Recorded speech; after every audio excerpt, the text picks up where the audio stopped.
Today we are doing something different. Yay! I just actually decided this today. We were shooting some podcasts and I said, we're going to do something different today. So here we go. This is something that I do on my morning calls. And I used to do this every Friday. I would pick up a book and then pick up a random page and we would just study it together and I would share my thoughts on it. So here we go. But first, as always,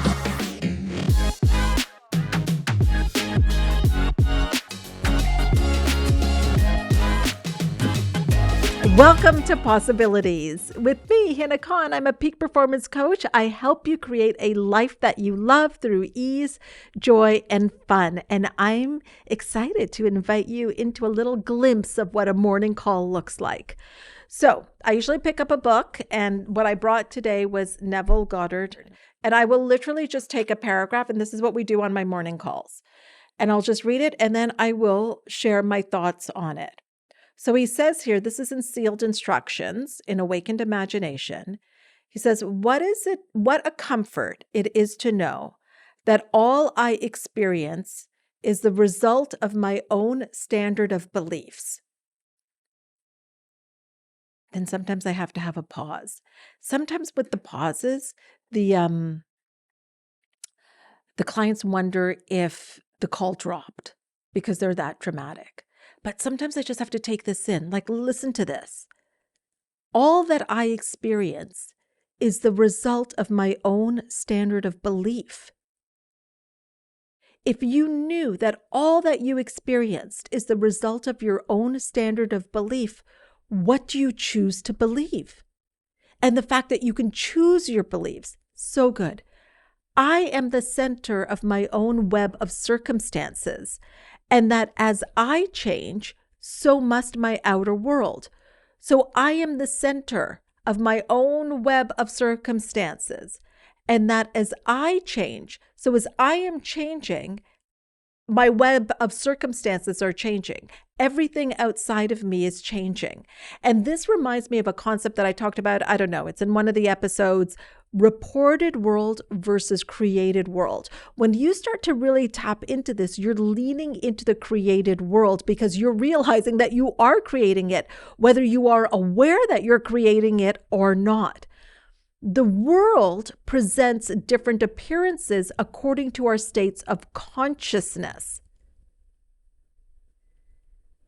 This is why I had said in a previous episode, when somebody had come to my event and they were not happy with it, they had a whole different experience than many of the other people there because it was determined by their state of consciousness. So what we see when we are identified with a state cannot be seen when we are no longer fused with it. And what is meant by a state? What is meant is that all that a person believes and consents to as true. So what have you decided is true for you? Think of your goal right now. Think of it. Have you decided that that is possible for you? Have you decided that it is available for you to have? Have you decided that you can believe that it is true in 10 years? You can believe that it's true in 5 years. You could believe it's true in 3 years, but you cannot consent to it being true in 1 year. So no idea, he goes on to say, presented to the mind can realize itself until the mind accepts it. So this is a big part of the work that I do with my clients, because when people ask, how long does it take for me to create, to manifest what I desire? The answer is, how fast can you accept what it is that you want and believe it to be true? And when I say accept it and believe it, I mean that you have no doubt. So let's say your goal, like think of your goal, and I'll just use this as an example. Let's say it's like, I want to be a millionaire. I want to be a millionaire this year. Do you believe that? Do you accept that? Is there any part of you that's like, oh no, that's bullshit. That's not going to happen. Is there any part of you that's resistant to that? So this is what I've seen as a difference in my clients and even in my colleagues. For some, they need a lot of repetition to help get that belief into the subconscious. There are others that can accept it like that. When it's in the subconscious, that's when you're starting to act that way, which means that it depends, like when it will be realized is how fast can you accept it to be true for you. It depends on the acceptance, the state that which we are identified, how things present themselves. Oh my God, this is so good. Okay. So it depends on the acceptance. So when you've accepted the state that you're identified, now remember, you're in charge of the web of circumstances. Now things are going to present themselves in a way that is commiserate with what you are identified with. So if you're identified with lack, scarcity, things never work out for you, that is what is going to present itself to you. In the fusion of imagination and states is to be found the shaping of the world as it seems. So you are fusing your state, your belief of what you consent to be true. Now you're also using your imagination to be in that, because let's say you consent to be true that you are a millionaire. In your physical world, you do not see that. You do not see that in the bank account. You do not see that amount coming in every month, but you're fusing with it in your imagination. When you're doing this, you are now shaping the world. The world is a revelation of the states with which imagination is fused. So the world, your world, is a revelation of what is happening in your mind from your beliefs and your imagination. It is the state from which we think that determines the objective world in which we live. So this is why I say we don't want to think of the goal. We want to think from the goal. You want to go to where your goal exists, to where it is energetically. Just like if you wanted to listen to classical music right now, you would go to where classical music is playing. If you go to, I don't know, a coffee shop and you want to get onto their Wi-Fi, you are going to find that connection. You're not going to go to Starbucks and try to connect to a Tim Hortons Wi-Fi or a Dunkin' Donuts Wi-Fi. You are going to go to the frequency of where the Wi-Fi is so that you can connect to it. So the rich man, the poor man, the good man, the thief are what they are by virtue of the states from which they view the world. Individually so different, but in the same world. So outer reforms, when you look at somebody and you think, oh man, I would love what they have. I would love the type of relationships they have. I would love the lifestyle they have. And you are trying to change things to match to their outer state without doing the inner work. It is useless. He says here, outer reforms are useless if the inner state is not changed. Success is gained not by imitating the outer actions of the successful, but by right inner action and inner talking.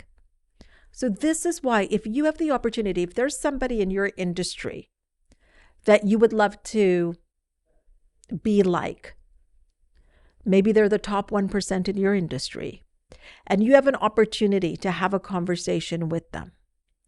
Many people will ask them, oh, like, what do you do in a day? How many calls do you make? Let's say if this person is in sales. But I want to invite you to ask them questions about what do they think, so that you can lean into their inner speech. Because what you want is for your inner talk to match the inner talk of the person with your goal. You can even ask yourself right now, does your inner talk match the inner talk of the person with their goal. I'm going to tell you the story that Neville tells that he talks about when it comes to his mentor. So Neville was mentored by this Ethiopian rabbi in New York. His name was Abdullah. Abdullah and Neville became close. And Neville told Abdullah that he wanted to go to Barbados. That's where Neville was from, Barbados, for the holidays. And so so this is what I mean by accepting the belief. Abdullah said to Neville, okay, you are in Barbados. You are in Barbados at the holidays. Abdullah did not say to Neville, okay, well, let's just create a flow chart. Let's create a plan. Like, what is that going to look like? Okay, so you've got to do this step, and this step. Remember what I said? How fast can you accept it? Abdullah accepted it right away and said, okay, you're in Barbados. And he said, what I want you to do now is go to bed tonight in your father's home. When you look out at the streets of New York, see Barbados. Don't see New York. Be there now. Get into the feeling of it now, because feeling is the secret. So Neville was doing that. But back then in the day, like this is the 30s during the Depression, he had no money. Back then, you had to take a ship. And obviously you would have to, if you're going to make it home for the holidays, like there's like a ship that you need to get on. And the time is coming and he's like, Abdullah, this is not working. I've been thinking about it, but I think I need to change the time and not plan to go back for the holidays. Well, Abdullah had it. Abdullah was like, who said you are going to Barbados? You are in Barbados. And Neville says, Abdullah's not even happy for me anymore. And he went and he slammed the door. So a couple of days later, Neville receives a letter from his brother saying, I've bought you a ticket to come to Barbados and you'll be traveling first class, all of that. Now, he did go to Barbados, and you can look up this story. He did go to Barbados and he went first class and he went for a few months. When you would look at that, you may think, well, oh, the brother sent a ticket. But that was something that Neville created by holding the belief that he was there. You don't have to know how. In Neville's world, he did not have enough money to go. He could not have gone when he looked at his current circumstances. But he created a connection in which his brother made the decision to have the whole family home for Christmas that Christmas. What happens between you deciding what it is that you desire, and now you're thinking from the state and then seeing it in the physical, is what is called the bridge of incidence. But you can't know the bridge of incidence looking forward. You can only know it looking back. And that's something Steve Jobs says. You connect the dots looking back.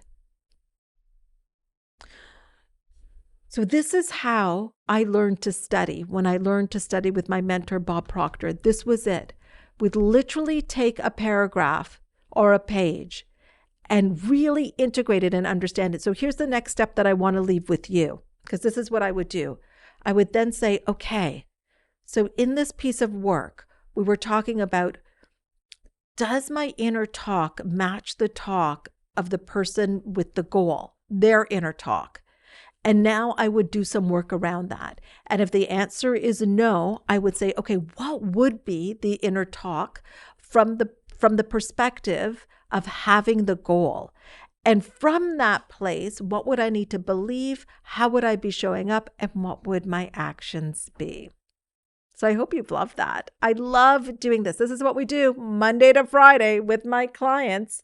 You can find out more by going to my website about all of the things that we have to offer, because we're expanding it more and more. And as always, download, subscribe, rate, review, do all the things, and I will see you here next time.